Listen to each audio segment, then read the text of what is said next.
저는 오늘 나는 왜 한국에 태어났을까 하는 제목으로 말씀드리도록 하겠습니다. 여러분들은 왜 한국에 태어나셨습니까? 이렇게 질문을 드리면 그걸 누가 알겠어? 그냥 눈 떠보니까 한국이던데? 그렇다면 한국에 태어난 것이 자랑스러우십니까? 아니면 세상 돌아다녀 보니까 좋은 나라들도 참 많더만 나는 왜 하필 이런 나라에 태어났을까? 이런 생각이 드십니까?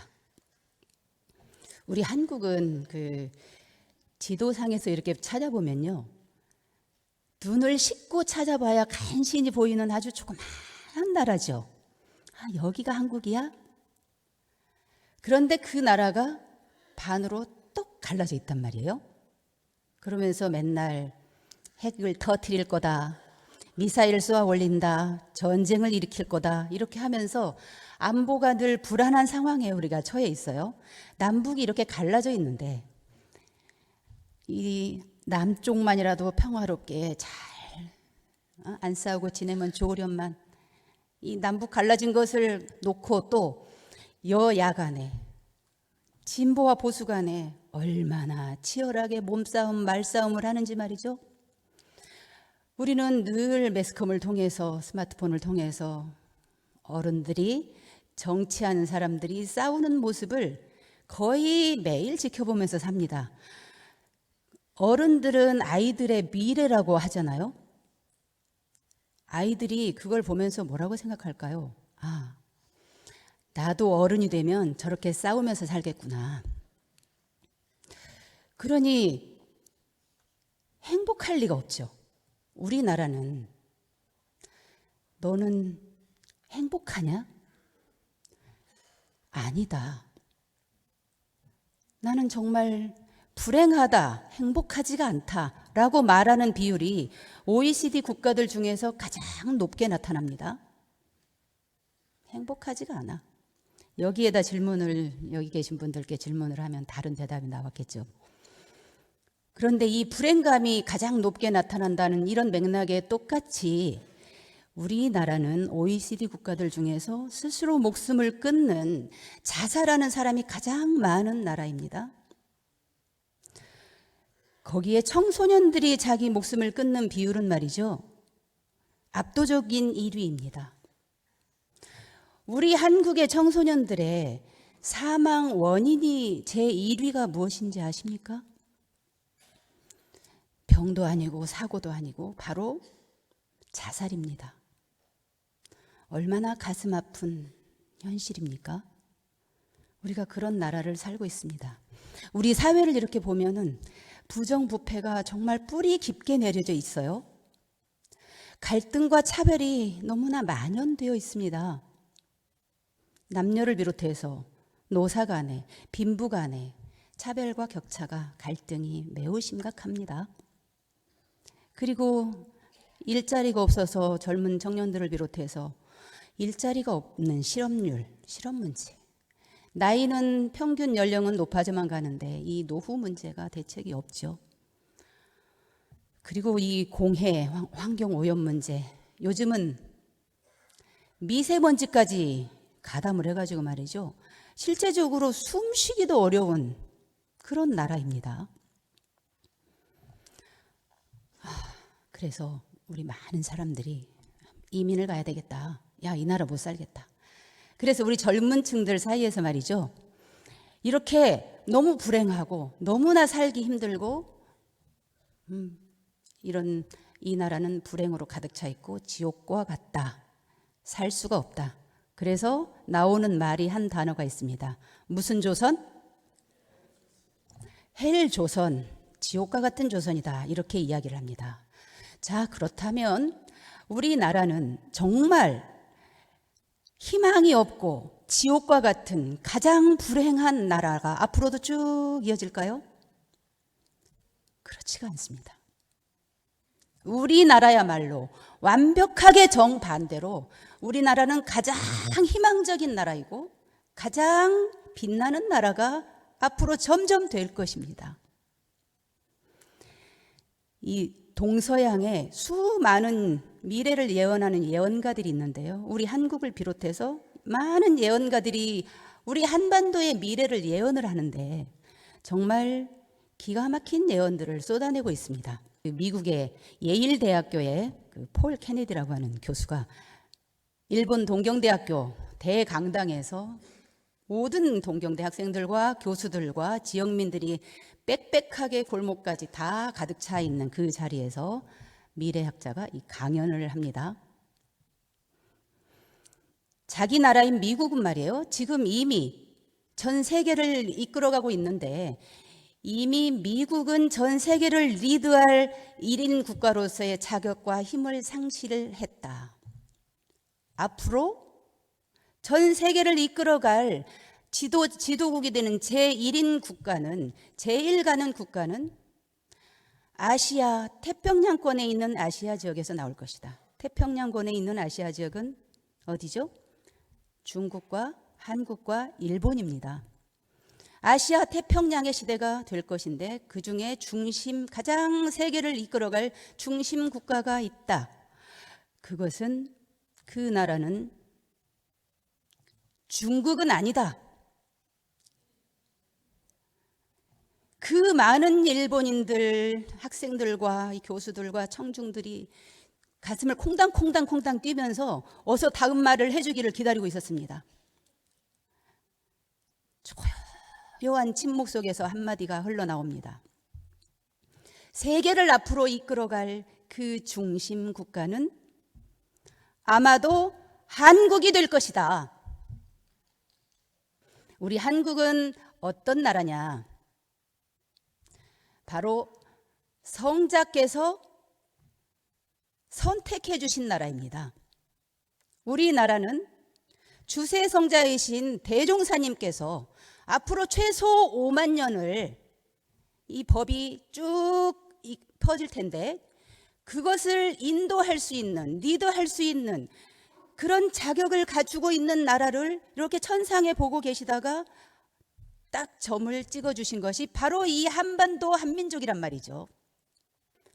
대종사님께서 오셨던 그 시절은 그리하여 가장 우리 한반도 역사상 가장 암울했던 나라를 잃고 일본의 침략 제국주의에 의해서 우리나라가 질밟혀서 그렇게 나라 없는 민족으로 살았던 그런 시기였습니다. 나라를 잃고 우리 글도 잃고 그 압제하에서 숨죽이면 그렇게 살아가고 있는 이때에 대종사님께서 법을 깨달음을 얻으시고 법을 펴시고 그렇게 하고 해방이 되기 2년 전 1943년 6월 1일 열반의 길을 떠나셨습니다. 대종사님께서는 그러니까 일제 치하에서 계시다가 그 시기에 가시면서 무슨 말씀을 하셨냐? 이 나라는 앞으로 어변성령이 될 것이다. 물고기가 변해서 뭐가 돼요? 용이 될 것이다. 용이라고 하는 것은 최고를 상징하죠. 임금을 상징하고 용이 될 것이다. 최고가 될 것이다 라고 하는 말씀을 해주십니다. 그리고 이 나라는 지도국, 정신의 지도국이 되고 도덕의 부모국이 될 것이다. 지도국이란 말은 리더가 된다 이 말이죠. 영적인 리더가 될 것이다 라고 하는 것을 그 시대에 우리 나라도 없는데 먹을 것도 없는데 그 시대에 그 말씀을 해주셨단 말이에요. 금강이 세계, 현 세계 금강이 딱 드러날 때 그때가 되면 우리나라는 조선은 갱조선이 될 것이다. 조선이 갱조선이라 완벽하게 새로운 조선이 될 것이다. 그렇게 말씀을 하셨습니다. 이 나라는 반드시 금강산으로 인해서 이 나라가 반드시 세계에 드러날 것이다. 그리고 금강산과 이 나라와 그 주인은 다 함께 세계의 빛이 될 것이다. 이것을 아이고 나라도 해방이나 좀 시켜주시지. 참 이렇게 말씀을 하실 때 그걸 몇 명이나 믿었을까요? 말씀은 참 감사합니다만 그랬겠죠. 그걸 누가 믿을 수가 있었겠어요. 우리는 지금 나라도 없습니다. 그런데 지금 보십시오. 금강산이 북쪽에 있죠. 금강산이 지금 어마어마하게 세계의 관심을 집중시키고 있죠. 이 한반도가, 금강이, 북쪽이 모르는 사람이 지금 없게끔 그렇게 돼 있습니다. 금강이 현 세계하고 있어. 세상에 모르는 사람이 없도록. 우리나라가 세상에 이렇게 알려줄 수 있는 길이 뭐가 있었을까요? 이 작은 나라가 정말 모르는 사람이 없는 이런 지경까지 이렇게 만들어 놓도록 한반도의 홍보대사가 되는, 금강산을 드러내주고 있는 한반도 홍보대사가 있죠. 얼마나 강력히 홍보를 하는지 말이죠. 미국과 중국을 가지고 협상을 해가면서 홍보를 널리 지금 알리고 있습니다. 이미 금강이 현 세계하고 있습니다. 이러면 어떻게 된다? 조선은 갱조선이 되게 되겠다. 통일이 되면 이제는 우리가 가장 빛나는 조선이 된다. 가장 빛나는 나라가 된다. 그거죠. 그래서 수많은 사람들이 그렇게 잘 알려진 이제 이 한반도를, 금강산을 찾아서 수없이 몰려오게 될 겁니다. 그리고 그들이 무엇을 발견하게 되느냐? 인지가 열려져 있는 세계 많은 사람들이 이 한반도에 들어올 건데요. 그들이 발견할 것은 바로 일원대도 정법입니다. 어쩌면 이렇게도 원만하고, 이렇게도 진리적이고 사실적이고, 이렇게도 광대무량하고, 이렇게도 온전한 법이 있었단 말인가. 다른 종교나 사상들은 이미 다른 데서 다 검증이 다 돼 있는, 다 알고 있는 것들이죠. 이렇게 완벽한 가르침이 이렇게 있었구나. 여기에 있었구나. 이것을 알아보고 감격하고 봉대할 사람이, 이 법을 알아보고 감격에 겨워서 봉대할 사람이 수가 없으리라 그러셨죠. 이렇게 될 겁니다. 많은 사람들이, 지금 인지가 열리는 사람들이 이 나라를 찾아올 거예요. 우리나라가 그렇게 된다는 거죠. 그래서 이제 정신의 지도국이 됩니다. 일원대도 정법을 찾아오게 됩니다. 원불교라고 하는 것은 그냥 종교 중에 하나가 아닙니다. 모든 종교인들이 결국 원불교를 신앙할 수밖에 없게 됩니다. 모든 일체 중생들이, 일체 인류가 다 원불교인이 될 수밖에 없게 됩니다. 이것은 통종교고 통인류, 대종사님께서는 어느 원불교인의 이렇게 틀에 갇힌 원불교만을 위해서 법을 펴신 것이 아닙니다. 전 세계 인류를 구원할 하나의 종교를, 하나의 가르침을 펴신 겁니다. 원불교라고 하는 것은 그냥 누구의 종교가 아닙니다. 원불교는, 원이라고 하는 것은 이 우주를 운영하는 이 묘한 가득한 힘을 이야기하고, 지금 이렇게 손을 올리고 움직이게 하고 바라보고 이렇게 작용하고 있는 그 성품을 이야기합니다. 참 나를 이야기합니다. 하나님을 이야기하고 부처님을 이야기하고 도를 이야기합니다. 그 자리를 원이라고 표현했습니다. 이 참나, 이 성품, 그것을 불이라고 하는 것은 깨닫는다, 이런 뜻이죠. 깨닫는다, 이것은 이해한다라고 하는 게 아닙니다. 본다, 깨닫는다, 견성한다, 그거죠. 그러면서 동시에 이 불이라고 하는 데는 그 자리를 이룬다, 성불한다, 수행을 통해서 그 자리에 도달한다, 이런 뜻도 있죠. 그것을 알려주는 가르침, 교, 이게 원불교이지 어느 틀이 있는 게 아닙니다. 그래서 모든 이들은 그가 다른 종교의 종교 지도자여도, 아무리 석학이어도 참 나를, 이 성품을, 이 원의, 일원의 자리를, 참 나를 모르고 살게 되면 끝없이 고통이 반복되게 돼 있습니다. 엉뚱한 것을 나로 삼기 때문에 그렇습니다. 그래서 몇 생을 돌아서라도, 몇 생을 거듭해서라도 그 참나를 깨쳐야만이, 알아야만이, 원을 발견해야만이 고통을 벗어나서 자유로울 수가 있거든요. 그래서 이 길을 알려주는 데를 찾아올 수밖에 없습니다. 그래서 그것을 가장 잘 해놓는 곳이 무엇이냐? 원불교의 교법입니다.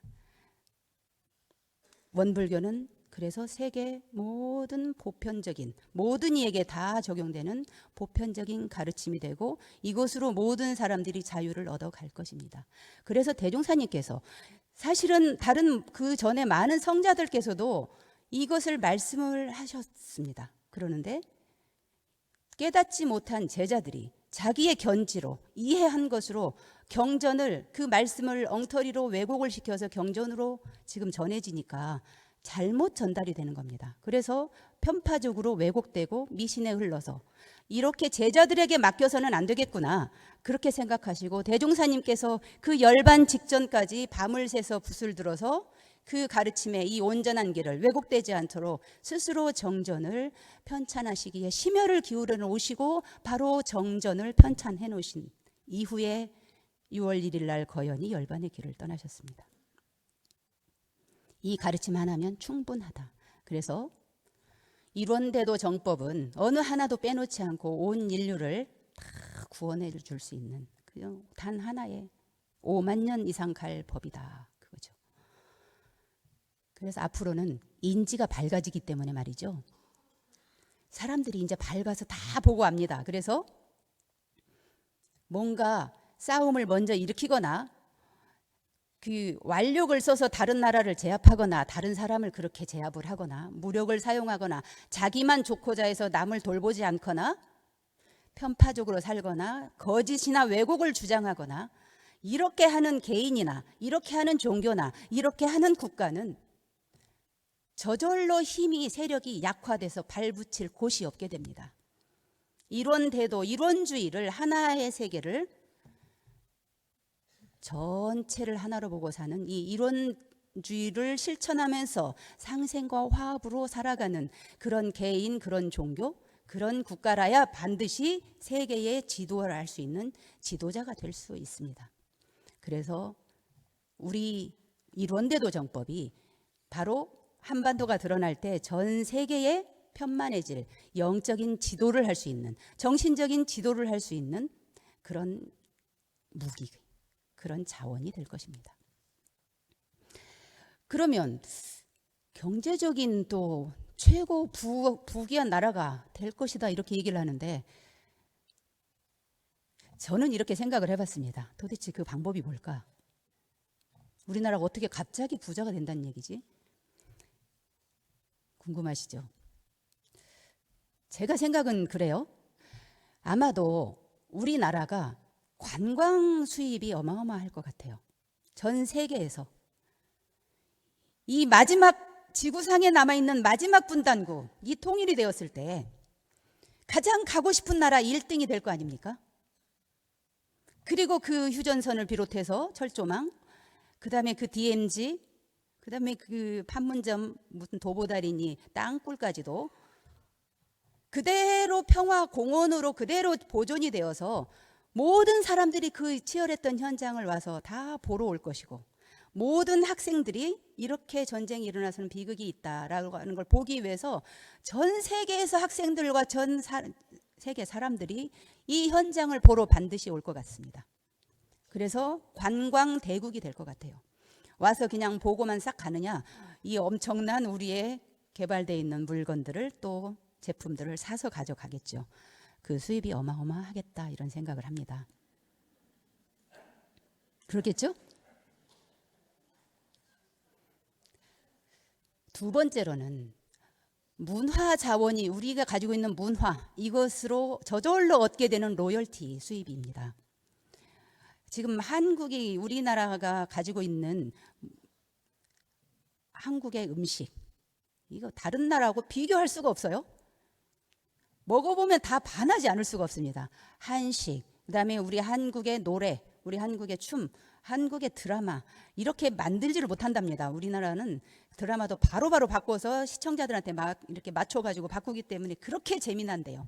다른 나라에서는 이렇게 할 수가 없답니다. 머리가 좋고 빨리빨리 하니까 그래요. 그래서 깨달음도 빨리빨리 얻을 거예요. 드라마, 영화, 뭐 이번에 영화가 보셨습니까? 칸에서 우리나라 영화가 이제 인정을 받았다고 해서 굉장히 지금 축제 분위기에 들떠 있는데, 우리나라 지금 영화의 수준을 몰라서 그래요. 그들이 이해를 못해서 그렇지, 와서 보면 이미 우리나라는 칸을 뛰어넘고도 남을 자원들이 수두룩합니다. 앞으로는요, 이것을 이제 한국이 드러날 때 한국의 영화하고 비교가 안 될 거예요. 다른 나라 영화 수준이. 그래서 이제 사람들이 그렇게 할 겁니다. 이거 나 한국에서 인정받은 거야. 한국에서 인정했다 그러면 이제 이건 최고가 되는 겁니다. 한국 사람은 롤 모델이 될 겁니다. 여기 계시는 모든 분들이. 우리의 한글, 이제 우리가 1등 국가가 될 때 한글은 기본적으로 사람들이 할 수밖에 없겠죠. 한글을 배우고자 얼마나 많은 사람들이 지금 노력을 할 거. 지금도 그렇게 하고 있지만 앞으로는 보편 언어가 될 겁니다. 이렇게 창의적이고 과학적인 우리의 한글이 전 세계에 알려지겠죠. 한글을 잘하는 사람, 한국말을 잘하는 사람, 여기 계시는 분들은 한국말 잘하시죠? 영어를 잘하면 그냥 무조건 돈을 벌지 않습니까? 그 한글을 잘하는 사람, 한국말을 잘하는 사람은 이제 돈을 그냥 벌게 돼 있습니다. 그것으로도 수입이 어마어마하겠다. 또한 다 제 생각입니다. 우리나라가 그 자원에 있어서 말이죠. 통일이 되게 되면 지금 첨단 기기, 전자제품, 스마트폰을 비롯해서 의료용품이나 이런 것에 그 액정에 쓰이는 아주 중요한, 없어서는 안 될, 지금 중국이 미국을 상대로 무역전쟁에서 반격의 카드로 내밀고 있는 그게 히토류라고 하는 자원이 있죠. 그 자원을 우리도 다 중국에서 거의 다 수입을 하고 있고 전 세계 시장을 지금 중국이 거의 석권을 하고 있는데요. 그 자원이 실제적으로 들으셨겠지만, 들은 분도 계시겠지만 북한의 매장량이 1위라고 하죠. 히토류가.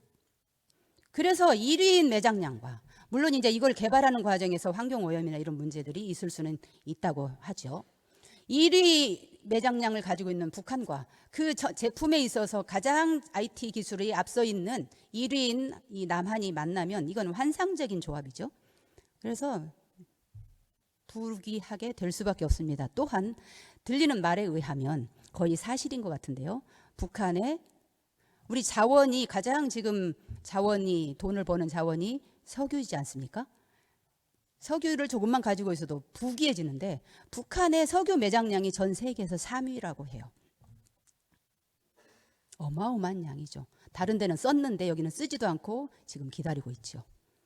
개발을 아직 하지 않은 겁니다. 못하기도 하고 우리가 가서 다 개발을 해서 그러면 이제 뭐 우리가 경제 대국이 되는 것은 불을 보듯 뻔하죠. 그래서 우리 조선은 헬 조선이 아니고 지옥과 같은 조선이 아니고 무엇이다? 갱조선이고 빛나는 조선이고 리더가 되는 제1인 조선이고 축복의 조선입니다. 거기에 주인은 바로 지정의가 충만한 온전한 인간인 우리들이죠. 거기에 우리는 이론대도 정법을 대도 정법을 남 먼저 만나서 다 이미 실천하고 있는 우리들은 복 중에 복을 받은 정말 최고의 복덩이들이죠. 대종사님께서는 그렇게 말씀을 하셨습니다. 앞으로 많은 사람들이 이 법을 찾아와서 금강이 현 세계할 때 찾아와서 이 법을 보고 감동하고 감탄하고 봉대할 사람이 수가 없이 찾아올 텐데 어떻게 하면 이것을 참나를 깨달을 수 있는지 이거를 알려달라라고 금강산의 주인을 찾아서 이 법을 아는 사람, 이것을 알려줄 수 있는 사람, 깨달음의 길을 알려줄 수 있는 사람 하고 그 주인을 찾을 것이다. 그런데 그것을 우리가 모르고 있으면 무엇으로 오는 손님을 대접하겠느냐. 그래서 어서 우리가 이 자리를 참나를 성품을 깨달아서 그 자리를 실천하면서 스스로 자유를 얻고 다른 많은 사람들이 어떻게 하면 깨달음을 얻을 수 있나요? 어떻게 하면 자유를 얻을 수 있나요? 하고 와서 물을 때 누가 이것을 알고 있나요? 그럴 때 우리 여기 있다. 우리가 알려줄게. 할 수 있는 참 실력을 갖추어서 금강산의 주인, 갱조선의 주인, 대종사님의 법의 해명을 기쁘게 밝혀가는 공부인들 되시기를 바라면서 이상으로 마치도록 하겠습니다.